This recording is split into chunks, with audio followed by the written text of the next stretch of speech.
అందరికీ నమస్కారం అండి. Welcome back to Gottipati facts.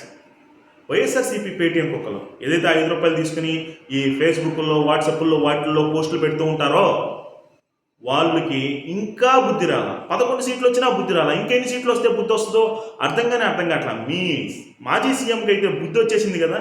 ఆ బెంగళూరు ఆంధ్ర తిరుగుకుంటానే ఉన్నారు. మీకు ఎప్పుడు వస్తుందో ఆ బుద్ధి?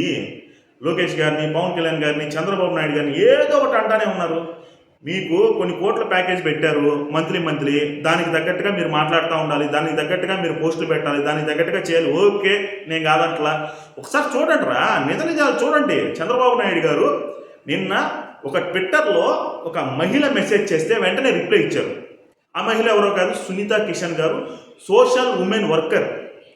ఆవిడ సాంఘిక కార్యక్రమాలు చేస్తూ ఉంటారు, సామాజిక కార్యక్రమాల్లో చాలా చురుగ్గా పాల్గొంటూ ఉంటారు. అంతేకాకుండా ఆవిడ పద్మశ్రీ అవార్డు కూడా గ్రహీత కూడా.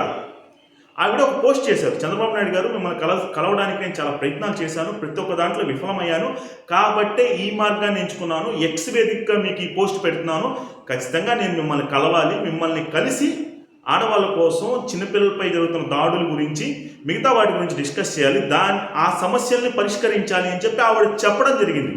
వెంటనే 1-2 గంటల్లోనే చంద్రబాబు నాయుడు గారు రెస్పాండ్ అవ్వడం జరిగింది. ఆవిడకి మెసేజ్ చేయడం జరిగింది, madam you are always welcome, August 13వ తేదీ మనం కలుస్తున్నాం, మనం వీటి గురించి డిస్కస్ చేస్తున్నాం, ఖచ్చితంగా మీరు మాకు చాలా వాల్యుబుల్ పర్సన్ అని చెప్పి ఆయన అయితే సమాధానం అయితే ఇవ్వడం జరిగింది. ఇదైతే ఎక్స్ వేదికగా ఈ ట్విట్ అనేది వైరల్ అయితే అయింది. ఒకటైతే గమనించండి, చంద్రబాబు నాయుడు గారు ఎంత బిజీగా ఉన్నారు. ఈ జగన్మోహన్ రెడ్డి రాష్ట్రాన్ని నాశనం చేసి వదిలి పారిపోయాడు. చంద్రబాబు నాయుడు గారు, లోకేష్ గారు, పవన్ కళ్యాణ్ గారు ఈ రాష్ట్రం బాగుపడాలని చెప్పి కంకణం కట్టుకుని మరి కంపెనీస్ తీసుకురావడం కోసం కానీ, ఏదైతే పెట్టుబడులు పెట్టడం కోసం కానీ నిరంతరం శ్రమిస్తూనే ఉన్నారు.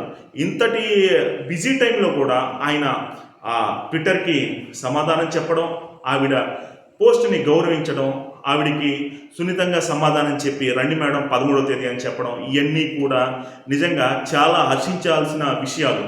అరే పేటీఎం కుక్కలారా, మీరు ఏదో రాసేటప్పుడు ఇలాంటివి కూడా రాయండిరా అని చెప్పి నేనైతే ఆ పేటీఎం కుక్కల్ని కోరుకుంటూ ఉన్నాను.